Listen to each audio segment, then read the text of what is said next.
श्री शिवाय नमस्तुभ्याम। हर हर महादेव। कैसे हैं आप सब। देखिए, आज गुरुवार का दिन है और आज गुरुवार की प्रदोष है, यानी कि त्रयोदशी का बहुत ही सुंदर सा प्यारा सा दिन है। और आज ही के दिन आपको चार में से बस एक उपाय करना है जो आपके जीवन में सुख समृद्धि लेकर के आएंगे, जो आपकी रूठी हुई किस्मत को जगा देंगे, आपके सोए हुए भाग्य को जगा देंगे। चारों उपाय आपको गुरुवार की प्रदोष के दिन करना है। सबसे पहला उपाय, पति पत्नी में यदि लड़ाई होती है तो उनको करना चाहिए। दूसरा उपाय, शरीर के रोगों को दूर करने के लिए, हड्डी संबंधित रोग हो, नेत्र संबंधित रोग हो, उन्हें दूर करने के लिए आपको दूसरा उपाय करना चाहिए। तीसरा उपाय, यदि आपका व्यापार अच्छे से नहीं चल पा रहा है तो 2 दीपक का उपाय आपको करना है। और चौथा उपाय आपकी सर्व मनोकामना की परिपूर्ति के लिए है। बहुत ही खास उपाय है। तो देखिए, आज के इस वीडियो में हम आपको 4 महा उपाय बताने वाले हैं।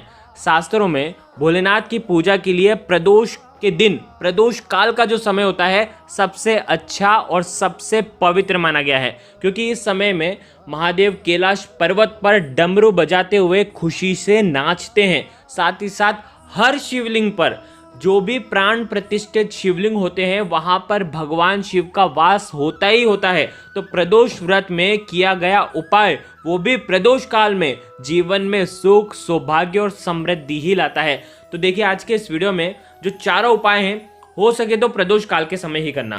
तो सबसे पहले प्रदोष काल का जो समय है वो जान लीजिए। तो सबसे पहले प्रदोष काल का हम समय जान लेते हैं। तो देखो, प्रदोष काल का जो समय रहेगा, देखिए 26 अक्टूबर को शाम को 5:41 से लेकर के रात्रि में 8:16 तक प्रदोष काल का समय रहेगा। तो ये प्रदोष काल का समय है जो कि हमने आपको बता दिया। हो सके तो प्रदोष काल के समय ही करना, क्योंकि अगर आप पूर्ण रूप से फल प्राप्त करना चाहते हैं तो ये सर्वोत्तम समय होता है। तो देखिए, पूज्य गुरुदेव की ही कथा सुन करके, समझ करके समझाने का पूरा प्रयास करूंगा। लेकिन उससे पहले वीडियो को लाइक करें और भगवान शिव के यदि आप सच्चे भक्त हैं तो चैनल को ज़रूर सब्सक्राइब करें।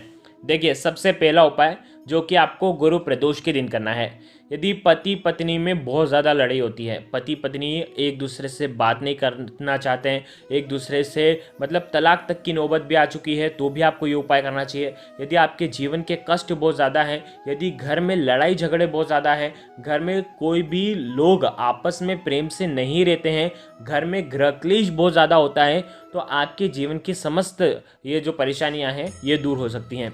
क्या करना है, एक तांबे का पात्र लेना है, उसके अंदर आपको जल भरना है, पूरा जल से भर दें। उसके अंदर मात्र 1 टुकड़ा गुड़ का डालना है और साथ में काले तिल आपको डालना है। काले तिल के 11 दाने भी आप डाल सकते हैं। गुरुवार के प्रदोष के दिन काले तिल मिश्रित गुड़ मिश्रित जल से अगर पति पत्नी, कोई भी घर का कोई भी बड़ा हो, यदि घर में कोई क्लेश हो रहा हो, तो घर का कोई भी व्यक्ति अगर चाहता है कि घर से क्लेश दूर हो जाए, अगर पति पत्नी में लड़ाई है तो पति या पत्नी दोनों में से एक जना जा करके भगवान शिव के मंदिर में, अगर आप चाहते हैं कि आपके घर में सुख शांति हो, जीवन में शांति हो, सारे तनाव दूर हो जाएं, पति पत्नी के बीच में प्यार बने, घर वाले लोगों के बीच में प्यार बने, एकता बने, तो आपको शिवलिंग के ऊपर ये जल अर्पित करना है। ध्यान रखें, ये जल अर्पित करते समय आप बृहस्पतिश्वर महादेव का स्मरण कर सकते हैं। शिवलिंग पर काले तिल चढ़ाने से शनि, राहु और केतु के दोष दूर होते हैं और घर में सुख समृद्धि स्वतः ही चली आती है। तो ये उपाय आप कर सकते हैं प्रदोष काल के समय। देखिए, दूसरा उपाय, आपके शरीर में किसी भी प्रकार का रोग हो, विशेषकर जो हड्डी संबंधित रोग हो, यदि आपको कहीं पे फ्रैक्चर हो चुका है या आपके घर में किसी को भी हड्डी संबंधित रोग हो, हड्डी दुखती हो, साथ ही साथ नेत्र संबंधित रोग हो, नेत्र में ड्रॉप डालते हैं, नेत्र संबंधित कोई भी रोग हो, बड़ा ऑपरेशन भी करवाना हो, तो उसके पहले ये उपाय आप कर सकते हैं। हड्डी संबंधित हो, नेत्र संबंधित हो, शरीर में त्वचा संबंधित कोई रोग हो, तो आपको ये सुंदर सा उपाय करना है। शरीर में खुजली चलती हो तो आपको ये उपाय करना है। बहुत ही खासी उपाय है। गुरुवार के दिन आपको क्या करना है, मात्र 1 चुटकी हल्दी लेना है।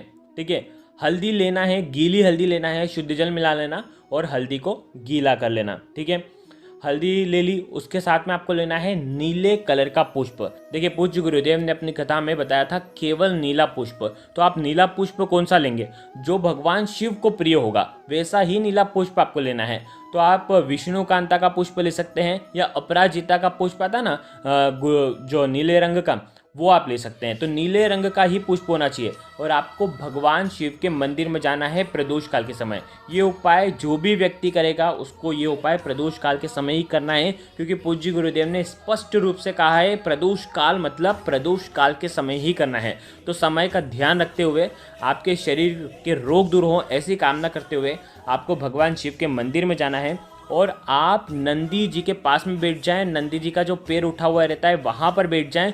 आपको क्या करना है, नीले कलर के पुष्प के अंदर आपको हल्दी डालना है। ये जो गीली हल्दी ना, गीली हल्दी का लेपन आपको उस पर कर देना है और जो पैर उठा हुआ रहता है ना वहाँ पर ये पुष्प आपको अर्पित कर देना है। आप जब अर्पित करेंगे तब आपके रोग दूर हो ऐसे आपको कामना करना है। नेत्र संबंधित शरीर में कोई भी रोग हो वो दूर हो ऐसे आपको कामना करना है। और गुरुवार की प्रदोष के दिन आपको ये सुंदर सा उपाय करना है। देखिए, अब शरीर में कोई दूसरा रोग है, जैसे त्वचा रोग है या आपके शरीर में दर्द खुजली भी है, तो आपको त्वचा रोगों के लिए, आपके शरीर के कोई भी रोग हो उन्हें दूर करने के लिए बहुत ही आसान सा उपाय बताया है पूज्य गुरुदेव ने। आपको क्या करना है, नीले रंग का पुष्प लेना है और उससे जल, एक पात्र लेना जल का, उसके अंदर नीले पुष्प को आपको घुमा देना है। तो नीले पुष्प मिश्रित ये जल हो जाएगा। पुष्प आप वापस से निकाल लेना और उसी जल से आपको स्नान करना चाहिए। तो गुरुवार की प्रदोष के दिन, ये सुबह भी स्नान आप इससे कर सकते हैं। तो गुरुवार की प्रदोष के दिन इस प्रकार से स्नान करने मात्र से शरीर के रोग दूर होते हैं। तो ये उपाय भी आप कर सकते हैं। देखिए, तीसरा उपाय, यदि आप चाहते हैं कि आपका व्यापार अच्छे से चले, आपकी नौकरी अच्छे से चले, किसी भी प्रकार की आपके जीवन में टेंशन ना आए, परीक्षा में अगर आप बैठने वाले हैं, परीक्षा देने वाले हैं, तो परीक्षा से पहले भी आप ये उपाय कर सकते हैं। यानी कि किसी भी प्रकार से आपको सफलता चाहिए जीवन में, तो गुरुवार की प्रदोष आपके लिए सबसे शुभ मानी जाती है। तो गुरुवार की प्रदोष के दिन आपको बहुत ही सुंदर सा उपाय करना है। देखिए, इस उपाय को करने के लिए आपको थोड़ा सा जल लेना है, थोड़ा सा कच्चा दूध लेना है और 2 दीपक लेना है लंबी बाती के, ठीक है। और एक दीपक में आपको भरना है घी और एक दीपक में आपको भरना है तेल, ठीक है। घी, तेल, मीठा तेल भर सकते हैं, ठीक है। 2 दीपक आपने तैयार कर लिए। आपको जाना है आपके घर के सबसे नज़दीक में जो भी बेलपत्र का पेड़ है वहाँ पर जाना है। आपको क्या करना है, सबसे पहले थोड़ा सा कच्चा दूध वहाँ पर आपको अर्पित करना है, उसी के ऊपर शुद्ध जल अर्पित करना है। और उसके बाद जैसे आप बैठेंगे ना, तो आपका जो मुख होना चाहिए वो उत्तर दिशा की तरफ होना चाहिए और आपका जो सीधा हाथ है, सीधे हाथ तरफ आपको रखना है घी वाला दीपक। घृत का जो दीपक है वो आपको रखना है और उल्टे साइड में आपको रखना है तेल का दीपक और दोनों का मुख होना चाहिए बेलपत्र के वृक्ष के उधर। और आप वहाँ पर बैठें और आपकी जो भी सफलता से जुड़ी कोई भी समस्या है वो दूर हो, ऐसे आपको कामना करना है कि मेरा व्यापार वापस से अच्छे चलने लग जाए, मेरी नौकरी अच्छे से चलने लग जाए, मेरा जो प्रमोशन है वो हो जाए, मेरा इंटरव्यू जो है वो सक्सेस हो जाए, जो मैं परीक्षा देने वाला हूँ उसमें मैं सफल हो जाऊँ, ऐसे आपको कामना करते हुए ये तीसरा उपाय आपको करना है। अब देखिए, चौथा उपाय बहुत ही खास उपाय है। सर्व मनोकामना की पूर्ति के लिए, सर्व कार्य सिद्धि के लिए क्या करना है, मात्र 7 बेलपत्र लेना है। अब देखो, बेलपत्र यदि आपको नहीं मिल पाते हैं तो भगवान शिव के ऊपर चढ़े हुए बेलपत्र आप ले सकते हैं, ठीक है। 7 बेलपत्र लेना और उसके बाद आपको जल लेना है। एक लोटे में जल लेकर के जाना और थोड़ा सा जल और लेकर के जाना, एक जग में अलग से जल लेकर के और जाना, ठीक है। बिल्कुल आप ध्यान से समझना। थोड़े से चावल लेना, 11 चावल के दाने लेना और थोड़ा सा आपको पीला चंदन लेना है। ये कार्य सिद्धि के लिए है। आपकी जो भी मनोकामना होगी वो निश्चित ही इससे परिपूर्ण होगी। बहुत खास ये उपाय है। पीले चंदन का उपाय अगर आप प्रदोष काल के समय गुरुवार के दिन करते हैं तो आपकी मनोकामना पूर्ति होती ही होती है। तो क्या करना है, 7 बेलपत्र अगर नहीं मिल पाते तो भगवान शिव के ऊपर चढ़े हुए बेलपत्र का उपयोग कर सकते हैं। उनको ले करके शुद्ध जल डाल करके उनका उपयोग कर सकते हैं। 7 बेलपत्र का कमल पुष्प बनाना है, ठीक है। पूरा बेलपत्र से, देखो वीडियो के अंदर बताने का प्रयास किया है, एक के ऊपर एक रख देना, ऐसे पुष्प के आकार में उन्हें बना लेना।